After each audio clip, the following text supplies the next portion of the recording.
Welcome back to the class on human resource management. We were discussing business ethics.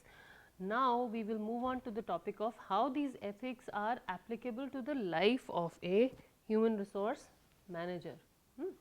Let's talk about how these whatever we have studied till now will affect the decisions made by human resources managers or what they have to deal with in their roles as human resource managers. Okay. Sources: Christie and Christie, Crane and Matten, and Gomez Mejia and Balkin and Cardy. So, same books. Ethical aspects of HRM activities. The first point that we will deal with here is called whistleblowing. Very, very difficult situation. What is whistleblowing? Whistleblowing is when a current employee decides to reveal unethical behavior that his or her organization is indulging in or peers are indulging in, etc. Okay. So, whistleblowing is a good idea when the firm through its product or policy is likely to. When is whistleblowing a good idea? When should you blow the whistle on your peers or on your organization? So, it is a very good idea. You can do it, very good, I do not know, but you can do it if the firm through its product or policy is likely to do serious and considerable harm to employees or to the public. If you can see that there is impending harm, if you can if you are sure that whatever the organization is doing will in some way harm the community or bring some harm to the public good or to the employees, then there is only then should you report these activities, only then can these activities be considered as unethical. The other point here is once employees identify a serious threat, they are able to report it to their immediate supervisor and make their moral concern known. So, you should always let your immediate supervisor know what is going on and whether they can help you resolve that activity before deciding to go and blow the whistle on somebody or your organization. The third situation in which, or the third condition in which you can do this is when your immediate supervisor has done nothing effective about the concern. You know something is going to harm somebody, you have let your immediate supervisor know, the immediate supervisor has decided not to do anything about it or has not been able to do something about it, and you as an employee have exhausted other internal procedures and possibilities within the organization. You have tried everything in your capacity, you have reported this to people, you have spoken to your supervisor, you have gone through every possible method that the organization has to report undesirable activities, and still nothing has come out of it. At that point, you could resort to whistleblowing, which means telling the general public, getting support from the general public, or maybe taking the organization to court. Please do not do this unless you have documentary evidence that would convince a reasonable impartial observer that the company's product or practice poses a serious and likely danger to the public or user.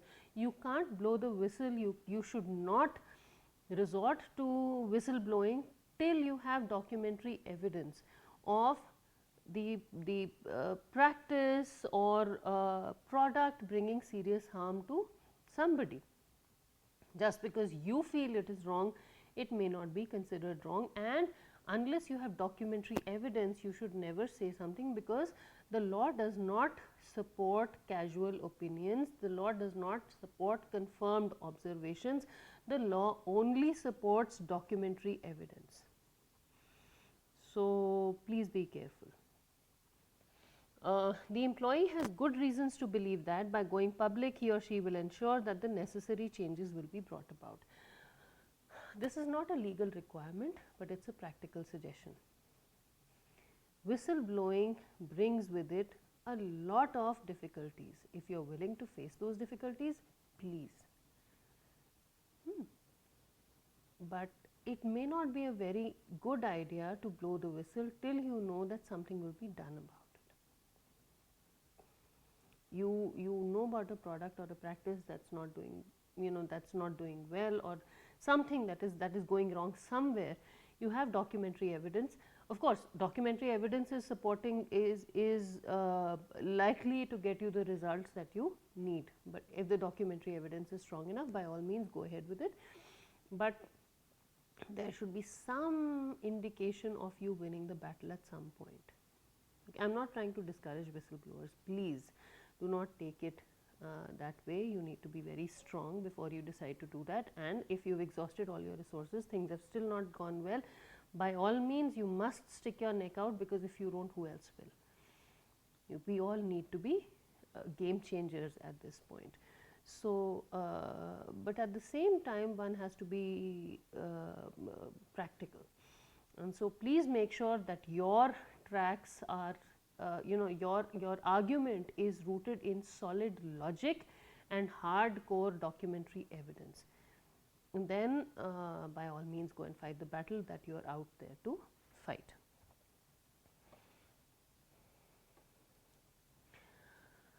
The other issue that HR managers deal with is employee rewards. HR managers, when you'll say, okay, how is whistleblowing related to, let's just backtrack a little bit, and you will say, how is whistleblowing related to the work of an HR manager? As an HR manager, it's your responsibility to support the employees, but it's also your responsibility to protect what is right. That's why we are studying business ethics here.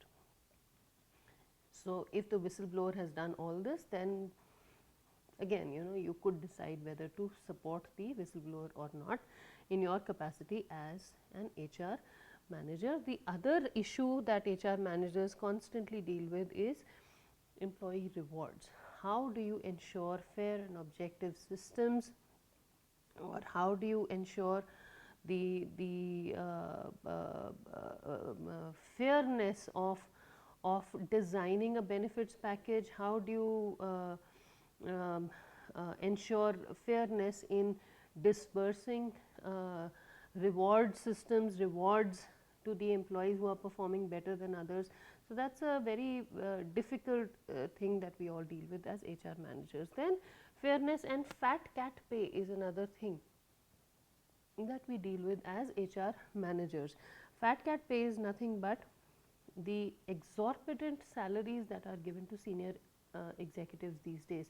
And the current debate is that are these senior officials really worth it?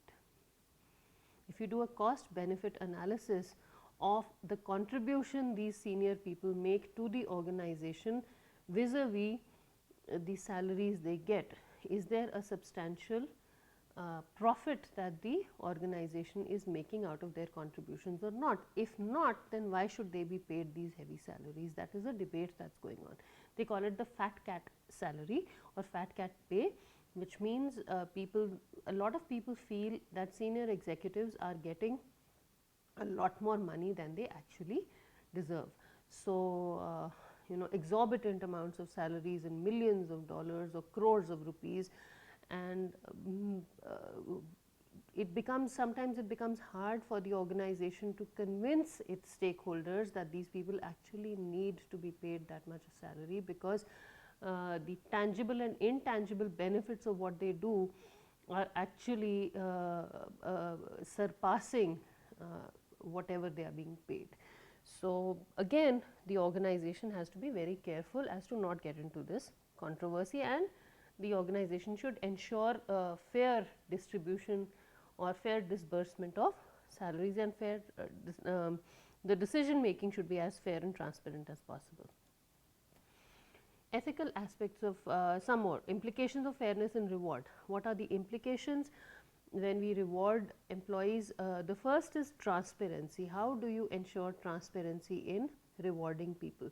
A lot of times our judgments are based on qualitative aspects. Is this good or is this better? Is this beneficial or is this harmful? A lot of times we cannot tangibly quantify the benefits a person's contribution is bringing to the organization. So, how do we decide who should get how much? The other is comprehensibility versus complexity, very difficult terms. Comprehensibility deals with the employee's ability to understand what he or she can get. Comprehension, comprehensibility comes from the word comprehension, which comes from the word comprehend, which means to understand. Do the employees understand these benefits packages? In all fairness, in all honesty, we need to be able to tell our employees in as clear and simple terms as possible what they need to do in order to earn these benefit and reward systems that we have put out for them. I should know why and how I can get something. Company says I'll give you a paid vacation, and then the company gives me a 3-page or a 10-page description of what I need to do. I will not understand it. There are 5, 6, 10 pointers. These many sales should be up while you're supervising. These many people should be recruited. These many, make sure that nobody leaves the organization. So, if there are clear pointers, it will be easy for me to understand how I can get these benefits, and then I can work towards them, and I can have a checklist and I can keep checking things off and work towards them. So, that is the comprehensibility. Complexity is to accommodate the diversity of people who we bring in. We are trying to give them a big benefits package to choose from. We want to accommodate everybody, and we say, okay, you can choose from this, this, this, this, this. They should be able to understand these things. So, where do we draw the line between accommodating the diversity of people we employ and making these things simple enough for people who are going to use them to understand these things?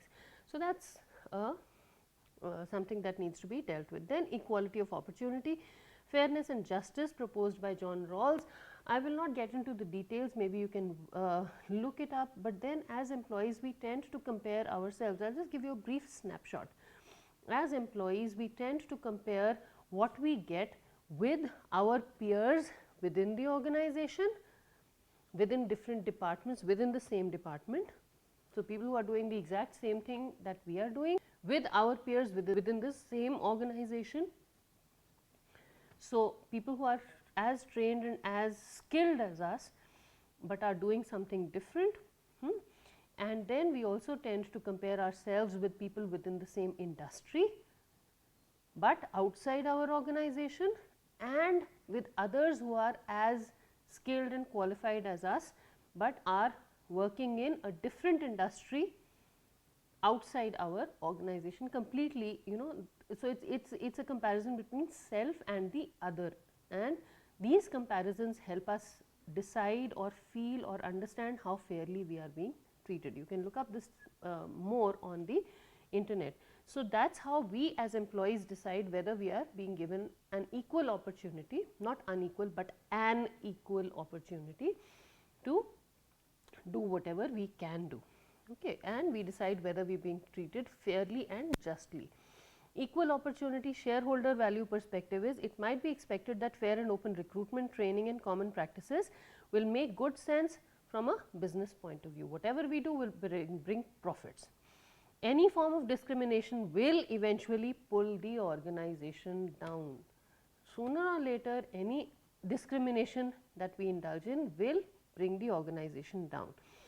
The law of unintended consequences, being forced to behave in a certain way, means that the subsequent act is no longer one of ethical choice. If somebody puts a gun to my head and says that this is what you need to do, and my conscience does not permit it, there is something wrong with it. If whatever I am being asked to do is right, I should not be forced to do it. Either I am not being told the right reason for it, or it has not been explained to me properly, which is why I am being forced to do it. If the reason is there and I can do it, I will do it. So, this is what we feel will help us decide whether we are being treated fairly or unfairly. Equality of opportunity, cultural considerations. Is it equality or equitability? Equality means you put in 10 hours of work, you get this much salary. Today you put in 10 hours of work, you get this much salary. Tomorrow you put in 6 hours of work, you get this much salary. Equitability says that if the total amount of work I put in on 2 days is 16 hours, what difference does it make whether I put in 12 hours of work on one day and 4 hours of work on the other day, or 8 hours of work on both days, or 10 hours of work on one day and 6 hours of work on the other day? If the output is the same, then I should get the same amount of benefit. So, is it equal or is it equitable?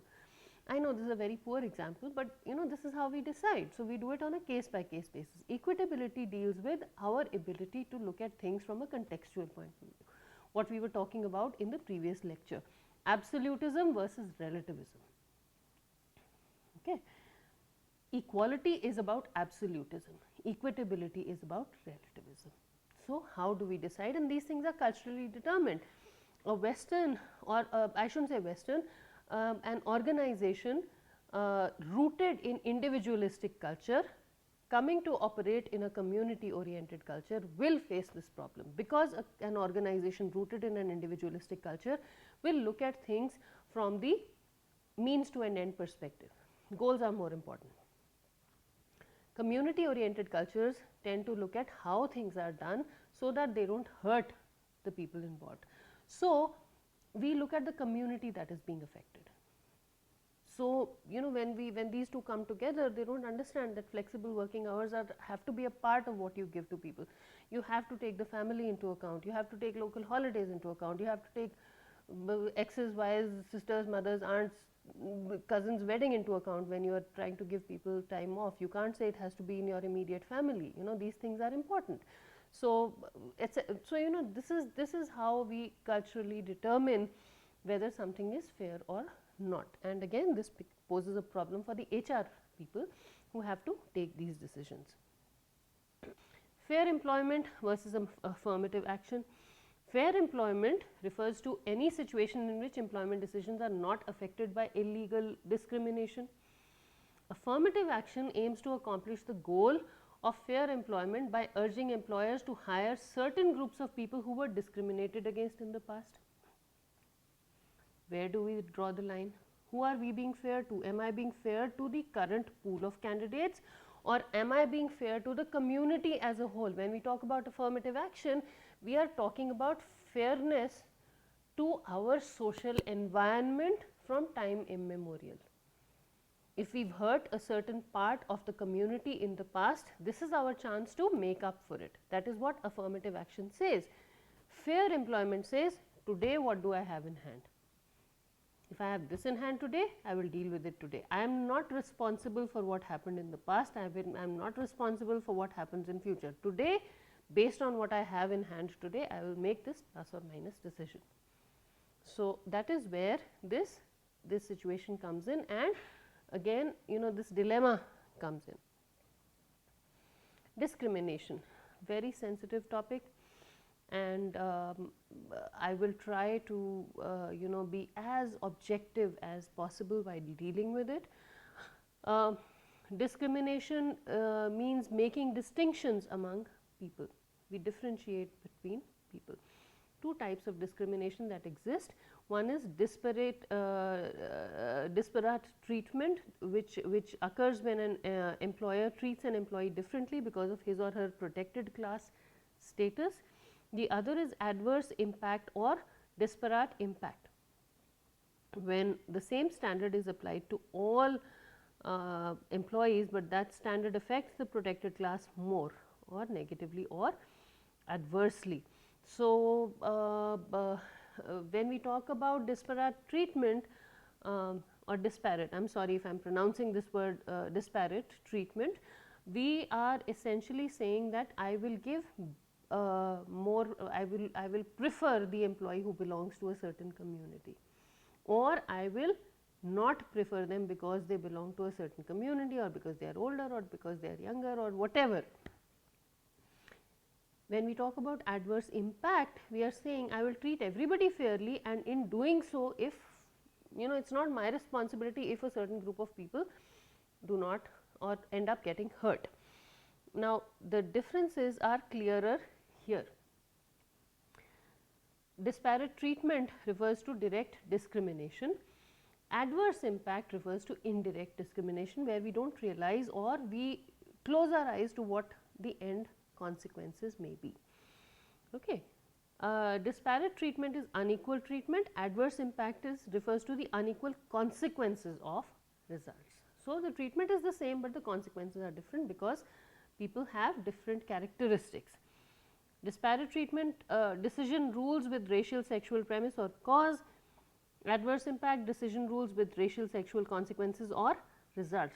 So, in one the cause is determining how we treat people, and in the other the results determine how we have treated people in the past. That is post facto. Disparate treatment is intentional discrimination. Adverse impact in most cases is unintentional discrimination. Disparate treatment refers to prejudiced actions. Adverse impact refers to neutral actions, but with differential consequences. Disparate treatment indicates different standards for different groups of people. Adverse impact indicates same standards, but different consequences for different groups of people. We have to decide which side we are on, but both can be considered as discrimination.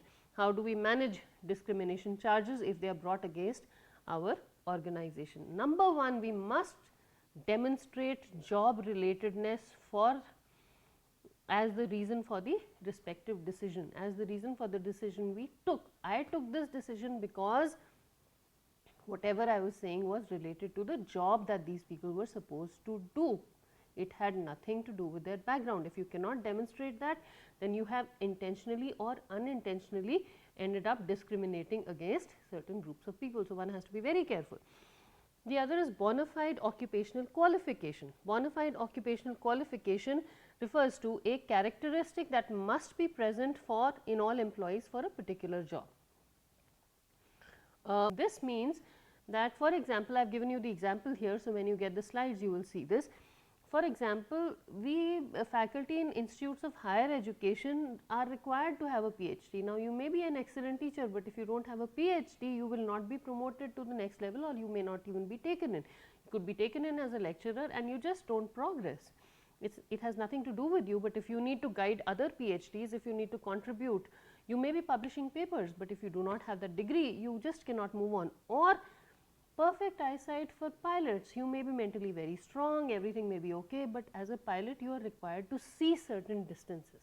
Or if you have a sleeping disorder, or if you have high blood pressure, pilots have to deal with very high stress situations. They have to be able to see properly, they have to be able to sleep properly before they undertake a long flight. So, you can't be hired, it has nothing to do with your health, or you can't say that you are discriminating because I am sick. No, the requirements of the job are such, what you do.